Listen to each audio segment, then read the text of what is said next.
जिवंत देव, जो पवित्र प्रभू येशू ख्रिस्त याच्या नावाला धन्यवाद देऊ. प्रियांनो, या सकाळच्या प्रार्थनेमध्ये आपल्या सर्वांचं स्वागत आहे. प्रभूने आपल्याला हा नवीन दिवस दाखवलेला आहे, त्याबद्दल आपण त्या जिवंत देव, जो पवित्र प्रभू येशू ख्रिस्त याच्या नावाला धन्यवाद देऊ. प्रियांनो, ही संधी आपल्याला पुन्हा मिळणार नाही. आपण त्या जिवंत देवाची प्रार्थना करूया आणि त्याच्या नावाला धन्यवाद देऊया. या सकाळच्या समय सुरुवातीची प्रार्थना करून भक्तीला सुरुवात करण्याच्या आधी आपण प्रार्थनेमध्ये जाऊया. हालेलुया, स्तुती, धन्यवाद येशू दे बापा. प्रिय प्रभूजी, ही सकाळची वेळ तुझ्या पवित्र चरणाजवळ समर्पित करत आहे. प्रभू, आजची ही भक्तीची वेळ तू आशीर्वादित कर. प्रभू, ऐकणारा प्रत्येक कान, प्रिय प्रभू येशू, प्रत्येक व्यक्ती, प्रभू तू प्रत्येकाला तू आशीर्वादित कर आणि तुझ्या नावाचं गौरव दे. प्रभू, आम्ही कोणी नाही तर सर्व काही करणारा जिवंत परमेश्वर आहे. प्रभू, या जगाच्या परिस्थिती राहत असताना सर्व प्रकारचे मोह, सर्व प्रकारचा व्यभिचार, सर्व प्रकारचे घाणेरडे पाप यापासून प्रभू तू आमच्या प्रत्येकाचं तू रक्षण कर आणि तुझं गौरव होऊ दे. पवित्रता आमच्या जीवनामध्ये उतरून दे. तुझं वचन आमच्या जीवनामध्ये, आमच्या कुटुंबामध्ये, आमच्या देशामध्ये उतरून येऊ दे आणि तुझं गौरव दे. तुझ्या वचनातून बोलत असताना वरून येणारं ज्ञान, वरून येणारं सामर्थ्य, वरून येणारा पवित्र आत्मा, प्रभू, या सर्व गोष्टींनी तू आम्हा प्रत्येक ऐकणाऱ्या प्रत्येक व्यक्तीला तू भर आणि तुझ्या नावाचं गौरव दे. सर्व सैतानी बंधनं, सर्व सैतानी आजार, सर्व क्लेश, सर्व दुःख, सर्व निराशा प्रभू येशूच्या नावामध्ये निघून जात आहे आणि तुझं गौरव होते. हालेलुया, स्तुती, धन्यवाद येशू देवा. तुझी पवित्रता आमच्या जीवनामध्ये उतरून दे. ही प्रार्थना तू ऐकत आहेस त्याबद्दल मी तुझ्या नावाला धन्यवाद देते. ही प्रार्थना येशूच्या नावाने मागतो म्हणून ऐक. आमेन. प्रियांनो, आजच्या भक्तीला सुरुवात करायच्या आधी आपण एक गीत गाऊया आणि देवाच्या नावाला धन्यवाद देऊया, देवाच्या नावाला गौरव देऊया, कारण तो महान आणि जिवंत परमेश्वर आहे. या वेळेस आपण गीत गाऊया.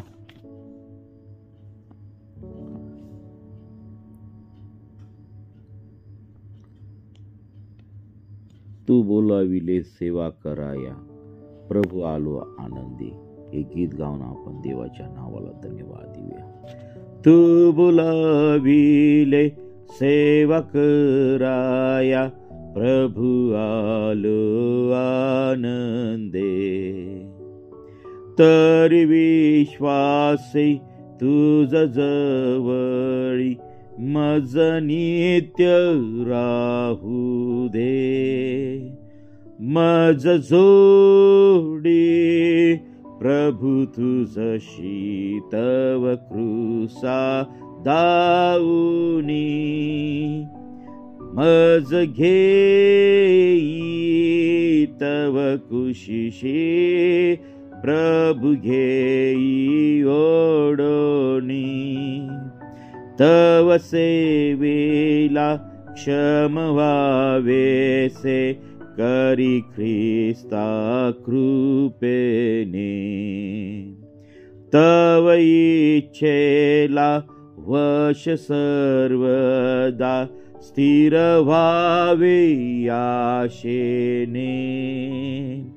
मज जोडी प्रभू तुझशी तव कृसा दाऊनी. मज घेई तव कुशीशी प्रभू घेई ओढोनी. क्षणभरी तुझ जवळी कशी शांती मनाशी. किती मागणी प्रीती भाषणे जशी मित्र मित्राशी. मज जोडी प्रभु तुझशी तव कृसा दाऊनी मज घेई तव कुशीशी प्रभु घेई ओढोनी तरी संपत्ती तव प्रीतीची इयलोकी कळेना भरती तैशी सदानंदाची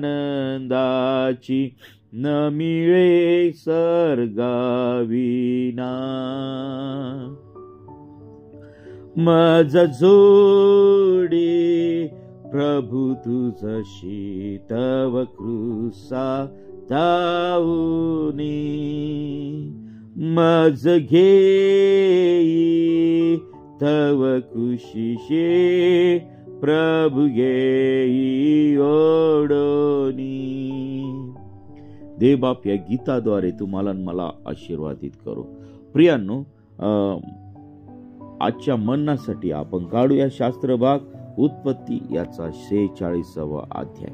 आता या ठिकाणी बघा, योसेपाने आपल्या भावांना ओळख दिली आणि त्या ठिकाणी फारोला देखील योसेपाचे भाव त्या ठिकाणी आलेली ही बातमी कळालेली आम्हाला दिसत आहे. आणि मग फारो त्या ठिकाणी येऊन योसेपास सांगत आहे, या देशातले उत्तमचे उत्तम पदार्थ, या देशामध्ये जी उत्तम जागा आहे ती त्यांना राहावयास त्या ठिकाणी तू दे त्यांना, आणि तुझा बाप तुझे सर्व नातेवाईक यांना मिस्र देशामध्ये तू घेऊन ये, आणि जे काही माझं आहे ते तुझं आहे. आणि पहा, ह्या ठिकाणी मग योसेपाने आपल्या भावांसाठी त्या ठिकाणी गाड्या पाठवलेल्या आहेत. आणि मग पहा, मग आपल्याला 46व्या अध्यायामध्ये याकोब आपल्या कुटुंबासह मिस्रामस येतो आहे.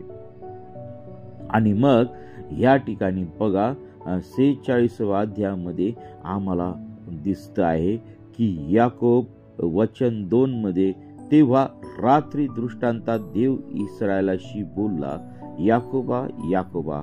तो म्हणाला, काय आज्ञा? तो म्हणाला, मी देव तुझ्या बापाचा देव आहे. तू मिस्रात जाण्यास भिवू नको. तेथे तुझे मी एक मोठे राष्ट्र करीन. मी तुझ बरोबर मिस्रात येईन. तेथून मी तुला खात्रीने परत आणीन आणि योसेफ आपल्या हाताने तुझे डोळे झाकील. मग याकोब बेर्शेबाहून निघाला आणि त्याला नेण्यासाठी फारोने पाठवलेल्या गाड्यात इस्रायलाच्या मुलांनी आपला बाप याकोब व आपली बायका मुले बसून नेली. ते आपली गुरेढोरे आणि कनान देशात मिळवलेले धन घेऊन मिस्र देशात आले. याप्रमाणे याकोब व त्याची सर्व संतती मिस्र देशास आली.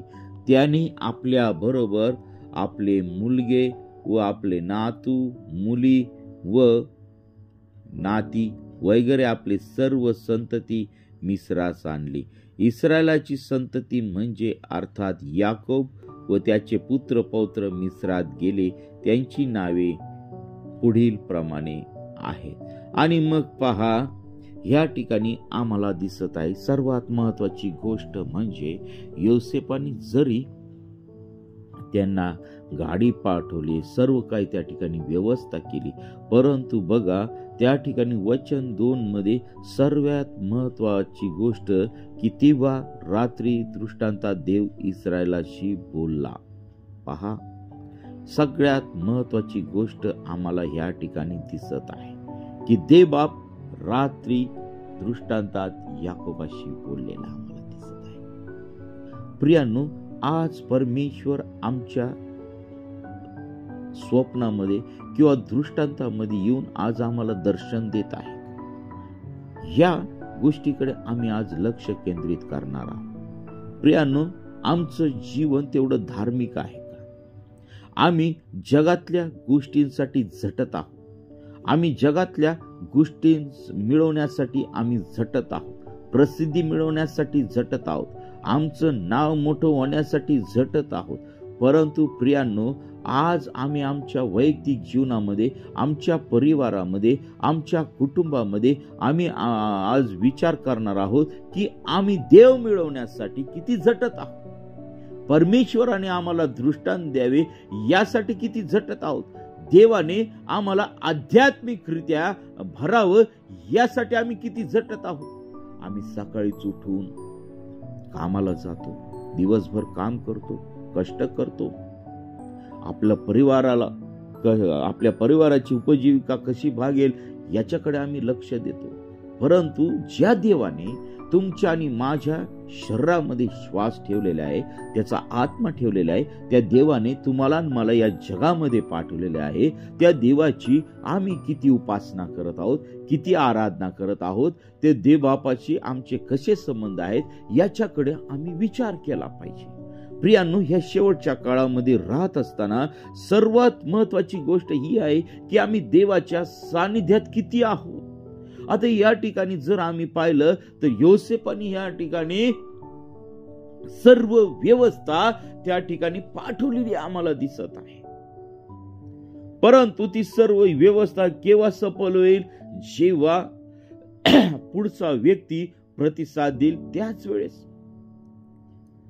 मग या ठिकाणी योसेफाने त्यांना बोलवलं, परंतु देवबाप देखील याकोबाचा देवाचा दास जो याकोब होता त्याच्या रात्री दृष्टांतामध्ये दर्शन दिलेलं आम्हाला दिसत आहे.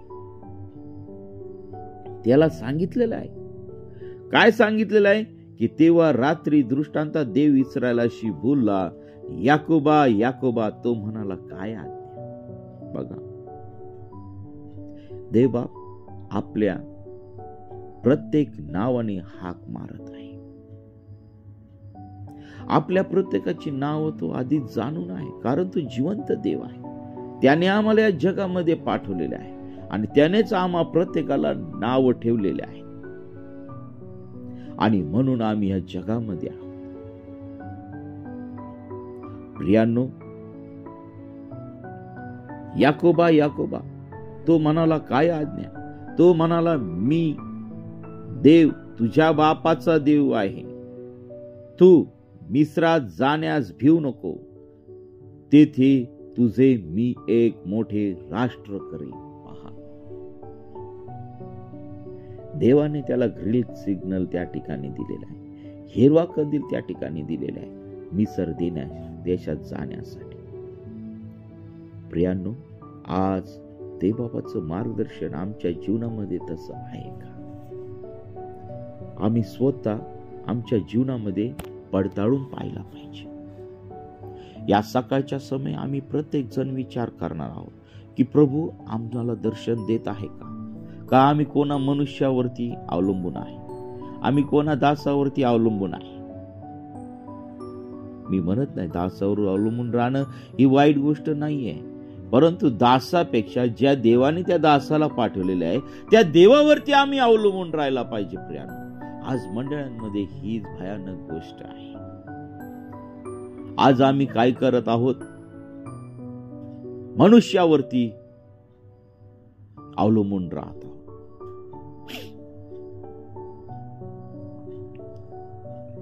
प्रियांनो, या सकाळच्या समय आम्ही हा विचार करणार आहोत की आम्ही देवावर अवलंबून आहोत का मनुष्यावर अवलंबून आहोत. आता ह्या ठिकाणी परमेश्वराने दृष्टांतात जाऊन त्या ठिकाणी याकोबाला दर्शन दिलेलं आम्हाला दिसत आहे. देवबाप त्या ठिकाणी सांगत आहे की याकोबा याकोबा, तू घाबरू नको, तू मिस्र देशात जा, तुझपासून एक मी मोठं राष्ट्र निर्माण करणार, मोठं राष्ट्र निर्माण करणार. हा देवाने दिलेला शब्द आहे याकोबा. प्रियानो, तेच आशीर्वाद आज देवाने तुम्हाला आणि मला दिलेले आहेत. देवाची योजना आमच्या जीवनामध्ये काय आहे हे आम्ही ओळखलं पाहिजे. आम्ही देवाच्या सानिध्यामध्ये राहायला पाहिजे. प्रिया, या सकाळच्या वेळेस आम्ही प्रत्येक जणांनी विचार केला पाहिजे की माझ्या जीवनाबद्दल, माझ्या परिवाराबद्दल देवाची योजना काय आहे. परमेश्वर देव जिवंत आहे.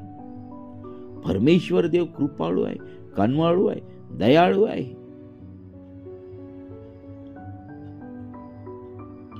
आज या ठिकाणी परमेश्वर अजून याकोबाला म्हणतो की मी तुझ बरोबर मिस्रात येईन, तेथून मी तुला खात्रीने परत आणीन आणि योसेफ आपल्या हाताने तुझे डोळे झाकील. खात्री परमेश्वराने त्या ठिकाणी दिलेली आहे. आणि मग नंतर योसेफाने ज्या गोष्टी त्यांना पाठवले त्या आणण्यासाठी, त्याच्यामध्ये याकोब त्याचा सर्व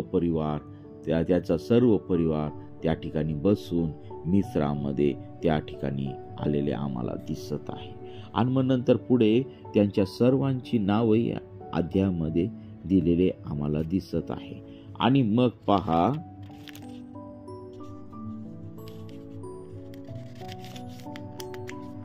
या ठिकाणी आम्हाला दिसत आहे की पहा, मग याकोब आणि त्यांचे कुटुंब यांचे मिस्र देशात वास्तव्य आम्हाला दिसत आहे.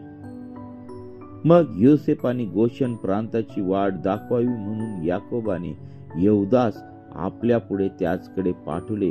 याप्रमाणे ते गोशेन प्रांतात आले. योसेफ आपला रथ सिद्ध करून आपला बाप इस्रायल यास भेटावयास गोशेन प्रांती गेला. त्याला भेटून त्याच्या गळ्यास त्याने मिठी मारली आणि त्याच्या गळ्यात गळा घालून तो फार वेळ रडला. तेव्हा इस्रायल योसेफास म्हणाला, तू अजून जिवंत असून तुझे मुख मी पाहिले, आता मला खुशाल मरण येऊ. मग योसेफ आपल्या भावास आणि आपल्या बापाच्या घराच्यास म्हणाला की मी जाऊन फारोला खबर देतो की कनान देशात असलेले माझे भाऊ माझ्या बापाची घरची माणसे माझ्याकडे आली आहेत. हे मेंढरे पाळणारे, गुरेढोरे पाळणारे आहेत, म्हणून ते आपली शेरडे, मेंढरे, गुरेढोरे व आपले सर्वस्व घेऊन आले आहेत. मग फारो तुम्हास बोलून विचारील की तुमचा धंदा काय, तेव्हा तुम्ही सांगा की बाळपणापासून आजवर आम्ही आपले दास गुरेढोरे बाळगून आहोत. आमचा व आमच्या वडिलांचा हाच धंदा आहे. अशाने तुम्हास गोशेन प्रांतात राहावयास मिळेल, कारण जेवढा म्हणून मेंढपाळ आहे तेवढ्याची मिस्री लोकास किळस वाटे. बघा, या ठिकाणी आम्हाला पाहायला मिळतं की त्यांचा जो धंदा होता तो गुरेढोरे सांभाळायचा होता. त्यांच्याकडे विपुल प्रमाणात जनावर होते आणि देवाने त्यांना त्या ठिकाणी आशीर्वादित केलेला आम्हाला दिसत आहे. अशा रीतीने या ठिकाणी देवाने ह्या सर्व इस्रायलास त्या ठिकाणी आणलेला आम्हाला दिसत आहे. प्रियांनो, या सकाळच्या समय आम्हाला एकच गोष्ट दिसते की देवाने योसेफाच्या द्वारे आपल्या परिवाराची काळजी त्या दुष्काळाच्या परिस्थितीमध्ये घेतलेली आहे. देवबाप कोणालाही सोडून देत नाही.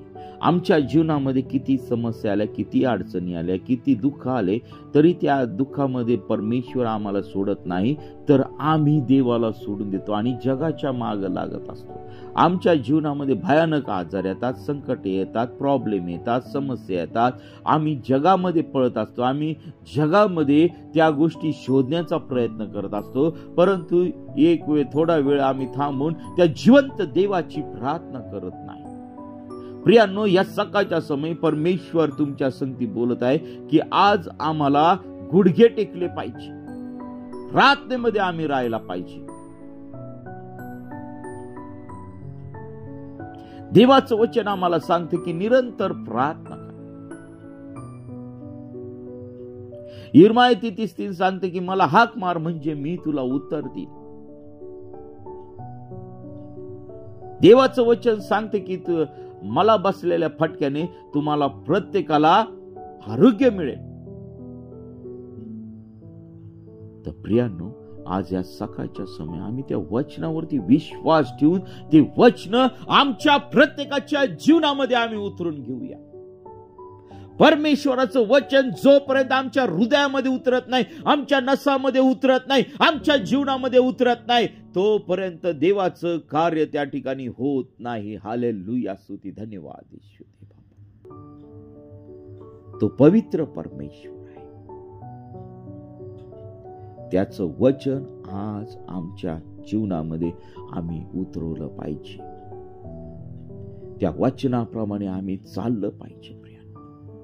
या सकाळच्या समय आम्ही त्याला अब्बा बापा म्हणून हाक मारली पाहिजे, त्याशिवाय आमच्या जीवनामध्ये कार्य होणार नाही. तर चला प्रियानो, आज देवाने या ठिकाणी याकोबा इस्रायलाची जशी काळजी घेतली तशीच काळजी आज तो तुमच्या आणि माझ्या परिवाराची घेऊ शकतो. कितीही कठीण समस्या असू द्या, किती कठीण आजार असू द्या, किती कठीण अडचणी असू द्या, किती मोठं संकट असू द्या, त्या सर्व संकटापासून सोडवास आमचा जिवंत देव जो पवित्र प्रभू येशू ख्रिस्त तो समर्थ आहे आणि त्याच्या नावाला आपण धन्यवाद देऊ. आपण प्रार्थना. हालेलुया, स्तुती, धन्यवाद येशू दे बापा. पुन्हा एकदा आम्ही प्रार्थना करत आहोत की हे वचन आमच्या प्रत्येकाच्या जीवनामध्ये उतरून येऊ दे. तो आम्हा प्रत्येकाला तू सहाय्य कर, मार्गदर्शन कर. तुझ्या वचनांनी तो आम्हाला तू भर, सामर्थ्याने भर. प्रत्येक दास दासी आणि प्रत्येक प्रिय प्रभू येशू ऐकणाऱ्या प्रत्येक व्यक्तीला तू आशीर्वादित कर आणि तुझ्या नावाचं गौरव दे. प्रिय प्रभू येशू ऐकणाऱ्या प्रत्येक व्यक्तीला तुझ्या सामर्थ्याचा अनुभव येऊ दे. प्रत्येक व्यक्तीच्या जीवनातील सर्व समस्या तुझ्या पवित्र सामर्थ्याने तू काढून टाक. आज होणाऱ्या सर्व उपास प्रार्थना तू आशीर्वादित कर. होय पित्या परमेश्वर, सर्व आजार, सर्व रोगराई, सर्व समस्या, सर्व अडचणी, सर्व संकट प्रभू तुझ्या पवित्र सामर्थ्याने या क्षणाला तू काढून टाकलेले आहे. या क्षणाला तू आम्हाला आरोग्य दिलेले आहे. या क्षणाला तू आम्हाला शांती दिलेली आहे. या क्षणाला सर्व बंधन निघून जात आहे. ओ पित्या परमेश्वरा, तू आम्हा प्रत्येकाला तू स्पर्श केलास त्याबद्दल मी तुझ्या नावाला धन्यवाद देत आहे. प्रिय प्रभूजी, आज विशेष विनंती तुझ्या पवित्र चरणाजवळ समर्पित करत आहे. प्रभू, हा आमचा भारत देश कृषी उत्पन्नाचा देश आहे. प्रभू, ह्या भारत देशामध्ये हे जे सरकार आहे, या सरकारला शेतकऱ्यांची किंमत नाही. आज हजारो शेतकरी आत्महत्या करत आहे. प्रभू, या शेतकऱ्यांचा ताबा तू घे. सरकार जरी या शेतकऱ्यांकडे दुर्लक्ष करत आहे, परंतु प्रिय प्रभू येशू, तू आकाश आणि पृथ्वीचा निर्माण करता परमेश्वर आहे. प्रभू, या देशातील प्रत्येक शेतकऱ्याचा ताबा तू घे. प्रभू, त्यांना खचू देऊ नको, पडू देऊ नको. प्रभू, आत्महत्या त्यांच्या जीवनातून तू काढून टाक. ते दुष्ट विचार त्यांच्या जीवनातून तू काढून टाक पित्या परमेश्वरा. प्रभू, या शेतकऱ्याला तू सहाय्य कर. प्रभू, त्यांच्या प्रत्येक पिकाला तू बाजार भाव तू चांगला तू दे. त्यांना तू आशीर्वादित कर. प्रभू, सर्व प्रिय प्रभू येशू, सर्व अनैतिक गोष्टी, सर्व वाईट गोष्टीपासून या आमच्या शेतकरी परिवाराचं तू रक्षण कर आणि तुझ्या नावाचं गौरव होऊ दे पित्या परमेश्वरा. सर्व उद्योग धंदे प्रिय प्रभू येशू तू आशीर्वादित कर. लघु उद्योग तू आशीर्वादित कर. प्रिय प्रभू येशू, आरोग्य व्यवस्था तू आशीर्वादित कर. रक्षण व्यवस्था तू आशीर्वादित कर. प्रिय प्रभू येशू, सर्व व्यवस्था तू आशीर्वादित कर. आमच्या देशाचं शत्रू राष्ट्रापासून तू रक्षण कर आणि तुझं गौरव दे. सर्व पाळक वर्ग, त्यांचा परिवार, प्रिय प्रभू येशू, त्यांचं कुटुंब, आमच्या आजूबाजूचे राहणारे सर्व बांधव, आमच्या देशातील सर्व बांधव, या सर्वांना तू आशीर्वादित कर आणि तुझं गौरव दे. सर्व अनैतिकपणा, भ्रष्टाचार, सर्व घाणेरड्या पापापासून आमच्या देशाचं आणि सर्व राष्ट्रांचं तू रक्षण कर आणि तुझं गौरव होऊ दे पित्या परमेश्वर. प्रभू, सकाळची प्रार्थना तू आशीर्वादित केलीस त्याबद्दल मी तुझ्या पवित्र नावाला धन्यवाद देतो. ही प्रार्थना येशूच्या नावाने मागतो म्हणून तू ऐक. आमेन. प्रियांनो, आपल्याला जर प्रार्थनेची गरज आहे तर 9730301668 या क्रमांकावरती संपर्क करा. आम्ही आपल्यासाठी सदैव प्रार्थना करत आहोत. देवा आपल्याला व आपल्या परिवाराला आशीर्वादित करो. आमेन. आमेन.